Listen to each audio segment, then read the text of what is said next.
Assalamualaikum warahmatullahi wabarakatuh. Untuk soal pertama, jelaskan mengenai Framework for Financial Reporting.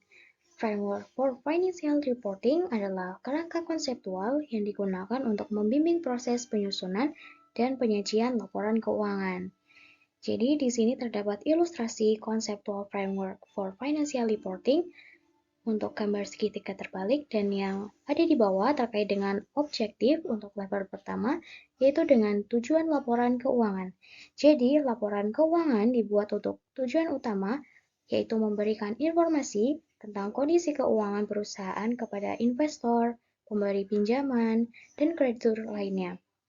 Informasi ini digunakan dalam pengambilan keputusan seperti apakah mereka harus membeli, menjual, atau mempertahankan investasi di perusahaan. Kemudian, apakah mereka ingin memberikan pinjaman atau bentuk kredit lainnya? Kemudian, apakah mereka ingin mempengaruhi keputusan perusahaan melalui hak suara mereka? Singkatnya, laporan keuangan membantu pemilik modal dalam membuat keputusan bisnis. Kemudian, untuk di level kedua terkait dengan kualitatif karakteristik dan elements, untuk kualitatif karakteristik terdapat karakteristik fundamental. Untuk yang pertama, terkait dengan relevance atau relevansi, ini berkaitan dengan informasi harus berguna untuk memprediksi masa depan dan mengonfirmasi keputusan sebelumnya. Kemudian, untuk penyajian yang jujur, laporan harus lengkap, netral, dan bebas dari kesalahan. Lengkap di sini berarti tidak ada informasi penting yang tertinggal. Netral, tidak berpihak kepada satu kelompok saja. Bebas dari kesalahan, berkaitan dengan informasi harus benar dan proses pencatatannya harus akurat. Kemudian, karakteristik pendukung, terdapat comparability atau dapat dibandingkan.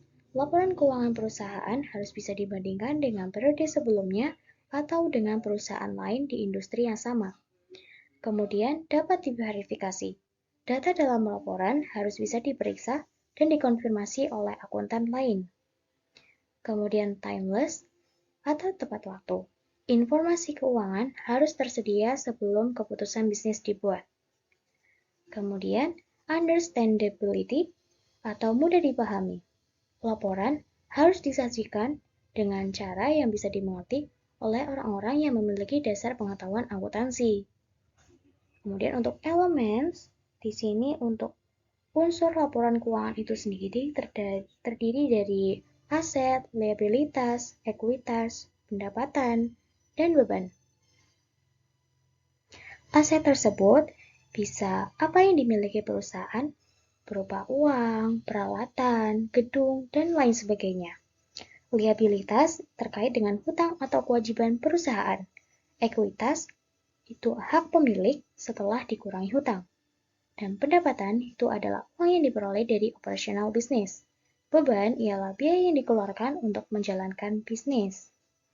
Kemudian untuk level ketiga, terkait dengan pengakuan, pengukuran, dan pengungkapan. Untuk yang pertama, terkait dengan asumsi dasar dalam laporan keuangan, yaitu economic entity atau entitas ekonomi. Perusahaan dianggap sebagai entitas yang terpisah dari pemiliknya. Kemudian going concern atau kelangsungan usaha, perusahaan diasumsikan akan terus beroperasi di masa depan. Monetary unit atau satuan uang, semua transaksi diukur dalam mata uang yang stabil. Kemudian periode akuntansi, laporan keuangan dibuat secara berkala, baik itu bulanan, tahunan, atau lain sebagainya. Kemudian accrual basis atau basis akrual, transaksi dicatat saat terjadi, bukan saat yang diterima atau dibayarkan. Kemudian terkait dengan principles atau prinsip dasar akuntansi. Yang pertama terkait dengan measurement atau pengukuran, yaitu cost dan fair value. Cost di sini biaya histori.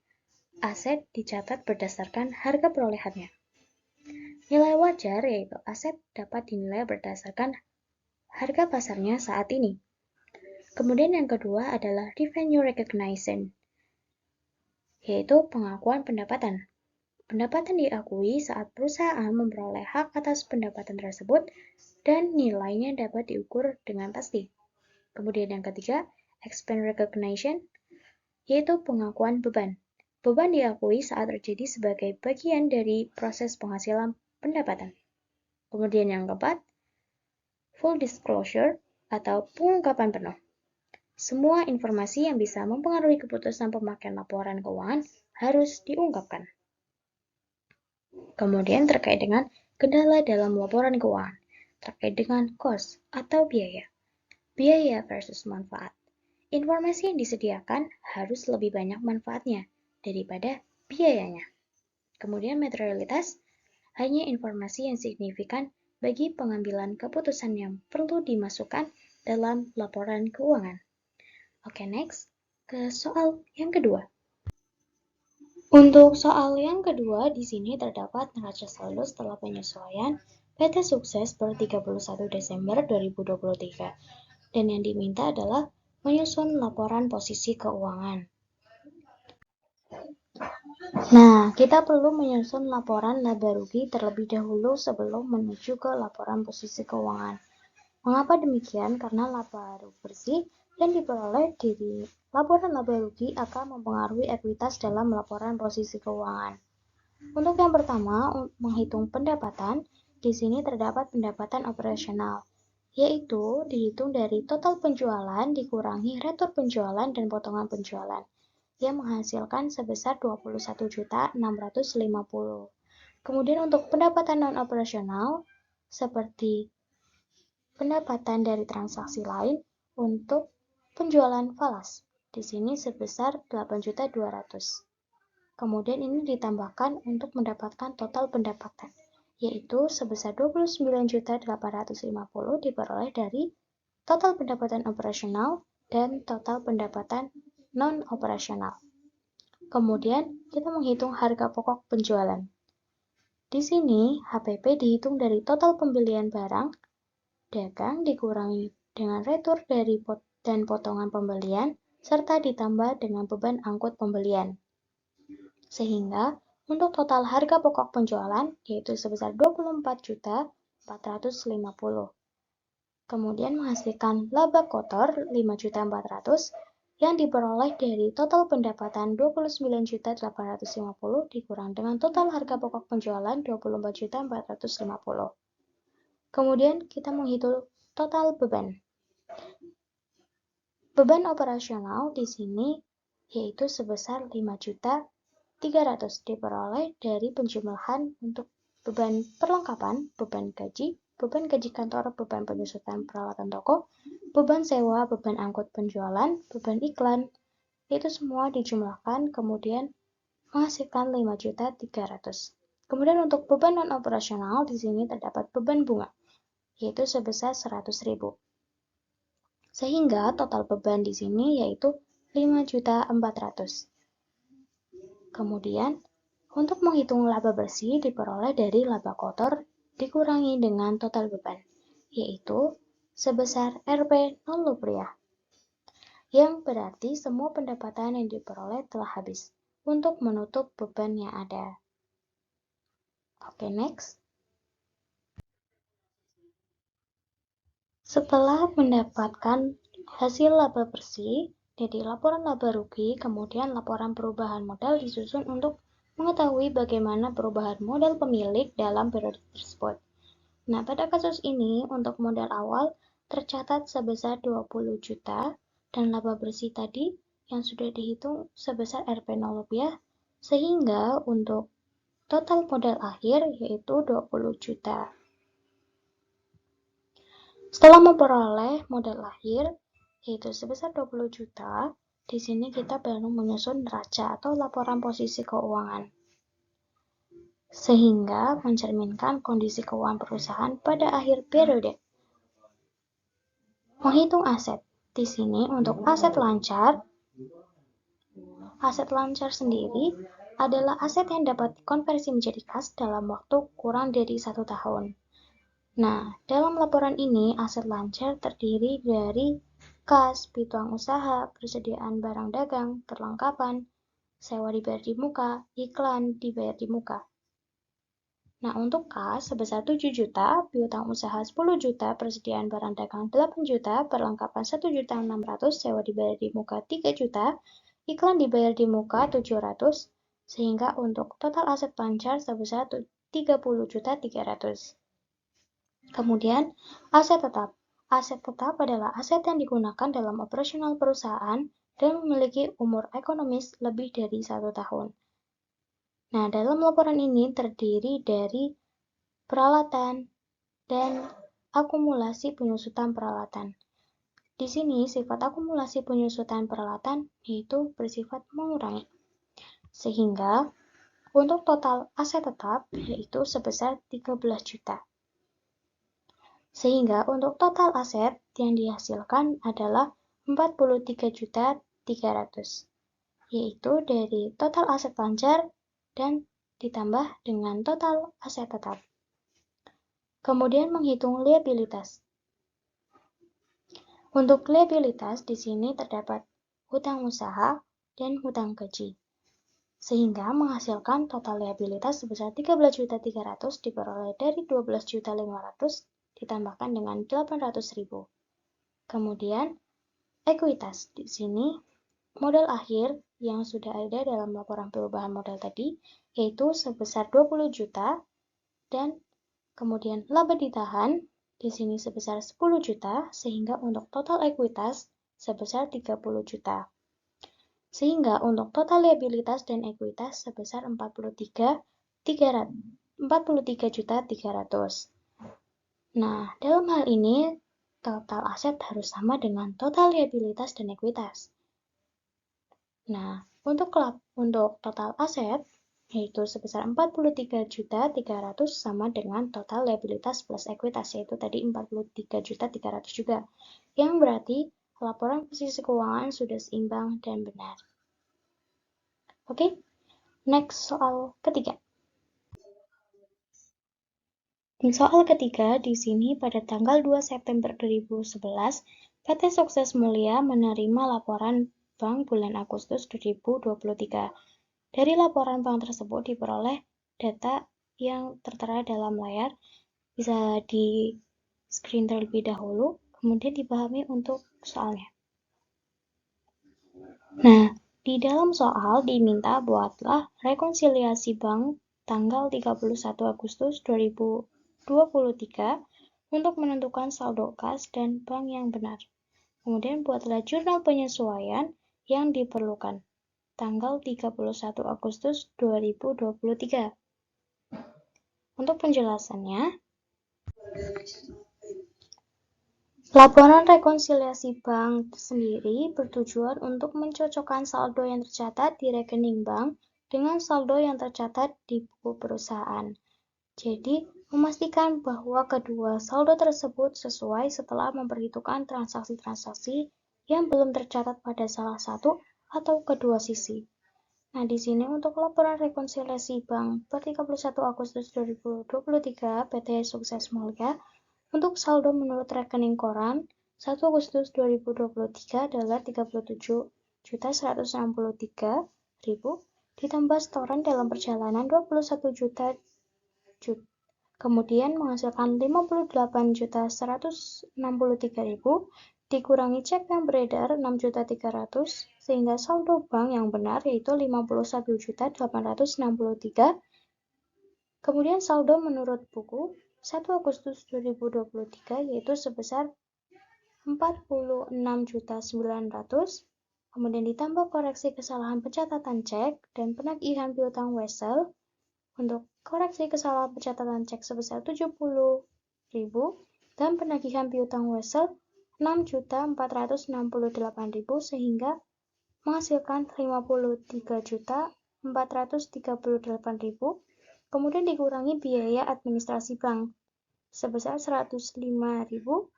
Kemudian kas yang belum disetor 1.330.000 sehingga untuk saldo buku yang benar itu 51.863.000. Terkait dengan perhitungan ada di slide selanjutnya.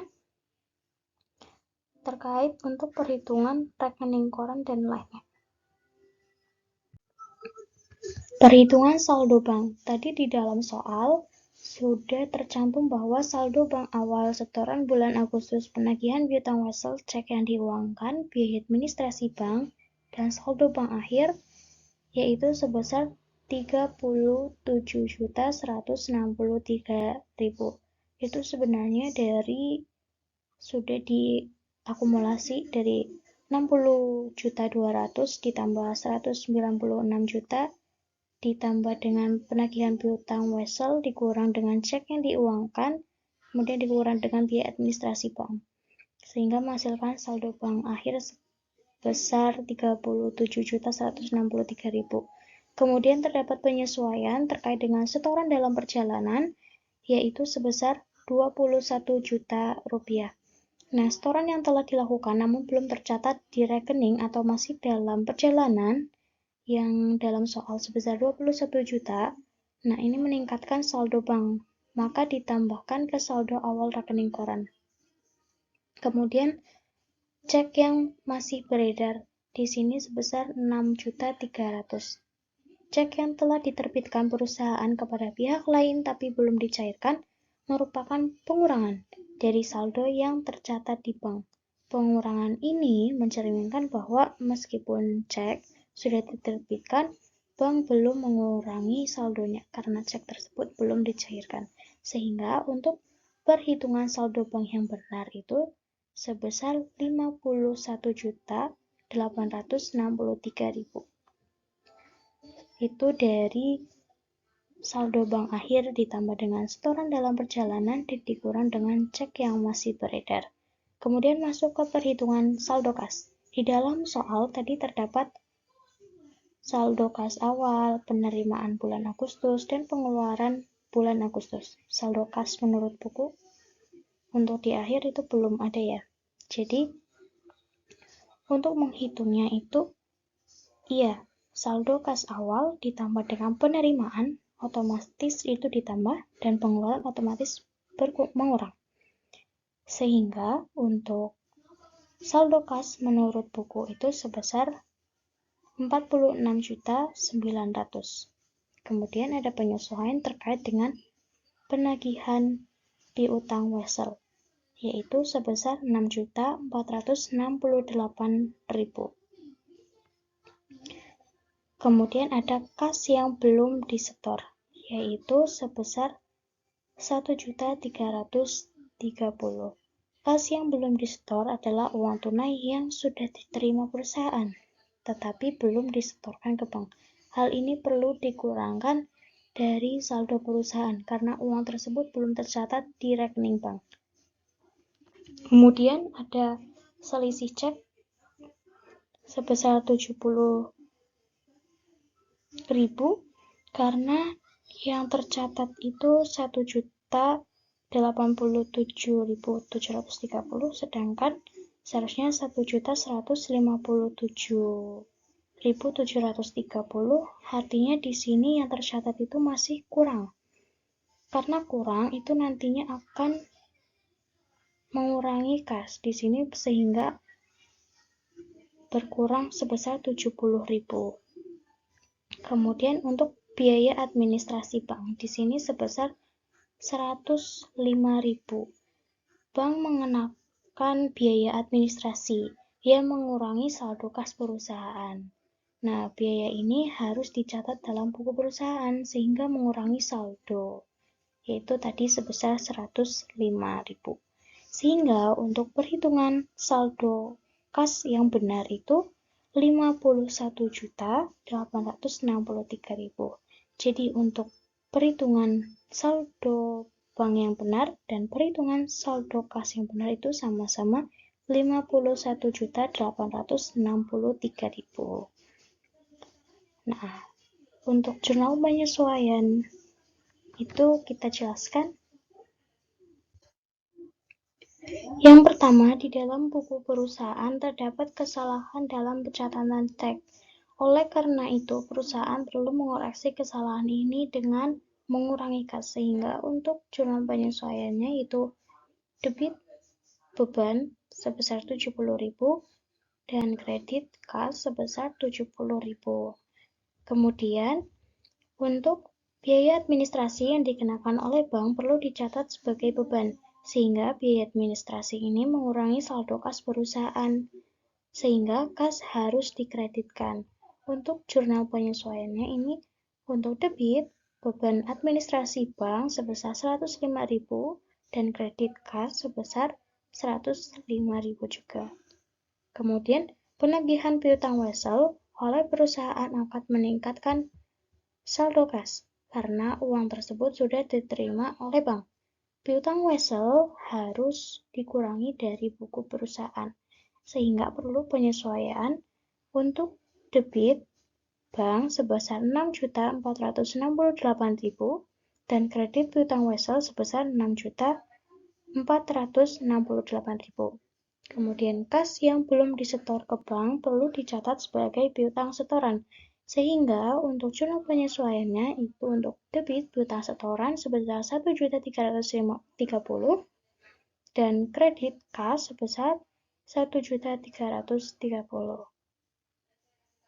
Next, untuk soal keempat. Dari neraca saldo sebelum penyesuaian PT Varia tanggal 31 Desember 2023 diperoleh beberapa informasi, bisa di-pause terlebih dahulu. Kemudian di sini yang perlu diperhatikan adalah terkait dengan tanggal faktur dan jumlah nominalnya. Kemudian ada umur piutang dagang dan persentase kerugiannya. Dan di sini ada cadangan kerugian piutang. Penjelasan terkait ini yaitu di sini diminta untuk membuat daftar umur piutang dagang dan jurnal untuk mencatat biaya kerugian piutang dagang pada tanggal 31 Desember 2023. Di dalam soal tadi terdapat nama debitur dan saldo piutang dagang. Nah, di sini kita perlu menganalisis untuk umur piutang dagangnya dalam hari. Nah, untuk UD Borobudur, tadi tanggal faktur 12 bulan 8 2023. Nah, ini ke 30 Desember 2023 itu berapa hari? Nah, untuk UD Borobudur ternyata ada di lebih dari 120 hari. Sehingga untuk saldo piutang dagang 25 juta ini ada di posisi tersebut. Nantinya akan dikenakan 8%. Kemudian untuk PT Sentral Java, di sini untuk tanggal faktur 2 bulan 10 2023. Dari tanggal tersebut ke 31 Desember 2023 itu ada di range 61 sampai 90 hari, sehingga untuk PT Sentral Java nantinya dikenakan persentase 4%. Kemudian untuk toko Enggal Jaya, dalam tanggal faktur itu 6 bulan 3 tahun 2023. Dari tanggal tersebut ke 31 Desember 2023 itu ada di range lebih dari 120 hari, sehingga untuk toko Enggal Jaya sebesar 4.500.000 nantinya akan dikenakan 8% persentase kerugian. Kemudian untuk Toserba Fantasia, itu di dalam soal, itu terjadi kesalahan, seharusnya tanggal 5 bulan 9 2023. Nah, dari tanggal tersebut ke 31 Desember 2023, itu ada di range 91 sampai 120 hari, sehingga untuk Toserba Fantasia sebesar 5.500.000 dikenakan persentase kerugian 6%. Kemudian untuk CV Himalaya dalam soal terdapat tanggal faktur di 16 bulan 11 2023. Dari tanggal tersebut ke 31 Desember 2023 itu berada di range 31 hingga 60 hari. Sehingga untuk CV Himalaya dikenakan 2% persentase kerugian. Kemudian Toserba Indo Plaza sebesar 10 juta itu di tanggal faktur 9 bulan 12 2023 ke 31 Desember 2023 itu berada di range 91 sampai 120 hari, sehingga dikenakan persentase kerugian 6%. Dari setiap range itu terdapat persentase. Nah, itu dikalikan dengan persentase tersebut. Untuk range 31 sampai 60 hari itu total 8.750.000, itu dikalikan 2% sehingga 175.000. Kemudian di range 61 sampai 90 hari itu total 750.000 dikalikan dengan persentase 4% sehingga 30.000. Kemudian range 91 sampai 120.000 itu di total 15.500.000 dikalikan dengan 6% sehingga menghasilkan 930.000. Kemudian lebih dari 120 hari itu ada total 29.500.000 dikalikan dengan 8% sehingga 2.360.000. Untuk range 1 sampai 30 hari itu tidak ada dengan persentase kerugian. Nah, sehingga untuk total CKP itu 3.495.000 dari total setelah dikalikan dengan persentase kerugian tadi dijumlahkan. Nah, karena di dalam soal tadi terdapat cadangan kerugian piutang sebesar 150.000, artinya untuk penyesuaian itu mengurangi karena yang diperlukan itu sisanya. Jadi untuk 3.495.000 dikurangi dengan 150.000 itu sebesar 3.345.000, sehingga untuk jumlah penyesuaian 31 Desember 2020 debit kerugian piutang sebesar 3.345.000 dan cadangan kerugian piutang dikredit sebesar 3.345.000. Oke, itu dia pembahasan soal UTS kali ini. Semoga bermanfaat buat kalian. Kalau ada pertanyaan, tulis di komentar ya. Jangan lupa like, share, and subscribe biar nggak ketinggalan video selanjutnya. Sampai jumpa dan semangat belajar. Wassalamualaikum warahmatullahi wabarakatuh.